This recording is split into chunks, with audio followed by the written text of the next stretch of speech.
السلام عليكم ورحمة الله وبركاته. كلنتي wanaagsan saaxiibayaal idil ahaantiinba muuqaalkeena maanta waxaan uga hadlaynaa beenta. Been waa soo gudbinta iyo sheegidda war, dhacdo ama xaalad si ka duwan xaqiiqada. Beenta waxa ka soo horjeeda runta. Haddaba mansabkee ka jooga bulshada dhexdeeda beenaaluhu? Maxay ka faa'iidaan dadka sheega beenta? Maxaa lagu gartaa?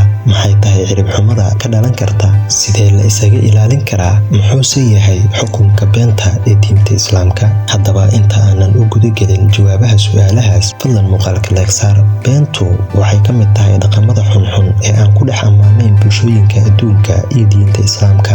Soomaalida oo ka mid ah dadka ugu suugaanta iyo afka hodansan dadyowga caalamka waxay leedahay suugaan, mahmahyo, murti iyo gabayo maantood fogeeya sheegidda iyo caadaysiga beenta. Waxaana ka mid ah mahmahyooyinkan soo socda: beeni raad ma leh, beentaada hore runtaada dambe ayay dishaa, been fakatay runi ma gaarto, been waa lagu dhargaa laguma sarrakaado, nin run diiday been baa u qarsoon.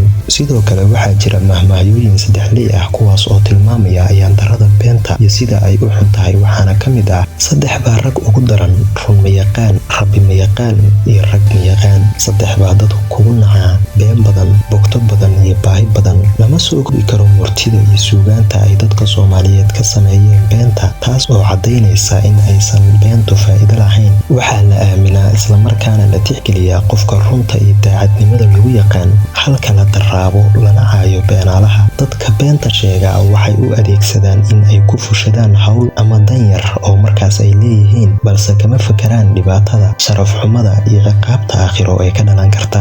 waxaa jira siyaabo badan oo lagu garan karo qofka markuu beenta sheegayo, waxaana ka mid ah walaac badan. walaaca uu muujiyo qofka beenta sheegaya waxaad ku garan kartaa qofka oo boobsiiya neefta ama dhidid degdeg ah ka yimaado, ama taataabta wejigiisa ama dhaqdhaqaajiya lugaha ama gacmaha. waxay tilmaamta gacanta isticmaalaan hadalka kadib. qofka markuu beenta sheegayo maskaxdiisu way mashquulsan tahay, waxayna ka fikiraysaa hadallada ay alifayso in la aamini karo iyo in kale, iyada oo mar walba macluumaad dheeri ah soo saaraysa.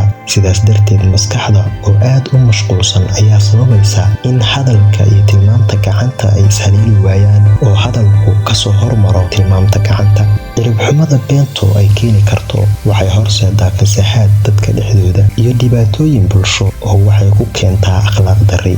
qofka waxay ka dhigtaa mid dadka dhexdooda sumcad iyo aaminaad aan ku lahayn, xitaa haddii uu run sheego. mararka qaar waxay meesha ka saartaa sharafta iyo karaamada uu qofku leeyahay, xitaa qofnimadiisu way xumaataa.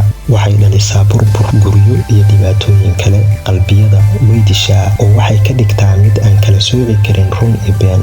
waanooyin aad iskaga ilaalin karto beenta waa in uu qofku ogaadaa xumaanta ay leedahay beenta, iyo in Allah subxaanahu wa tacaala uu xarimay barbaarinta ubadka oo run lagu abaabiyo xilliga carruurnimada, in la isku booriyo runta iyo wanaagga ay leedahay, in aad naftaada barto runta kana ilaaliso beenta. been ha sheegin weligaa, khaasatan markii aad la joogto carruurta, oo run abaar si ay ula qabsadaan runta. waxaa soo arooray aayado qur'aan ah iyo axaadiis nabigeena calayhi salaatu wasalaam ka sugnaaday kuwaas oo riibaya beenta. sidoo kale beentu waxay ka mid tahay tilmaamaha xun ee munaafiqiinta.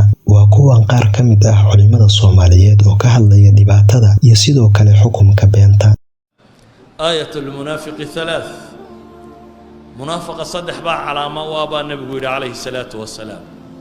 markuu warramo been buu sheegaa, waidaa wacada akhlaf waidaa tumina khaan. labadan masale in badan wada socda. hadduu wacdi qaadana, hadduu waxyabaho ama ballan qaadana waa buriyaa, haddii la aaminana waxbuu khiyaameeyaa. riwaayadda muslim waxay ku daraysaa wain saama wasallaa wazacama annahu muslim. xataa hadduu soomo oo salaado oo sheegto inuu muslim yahay, kaas munaafiqnimada wuu wataa.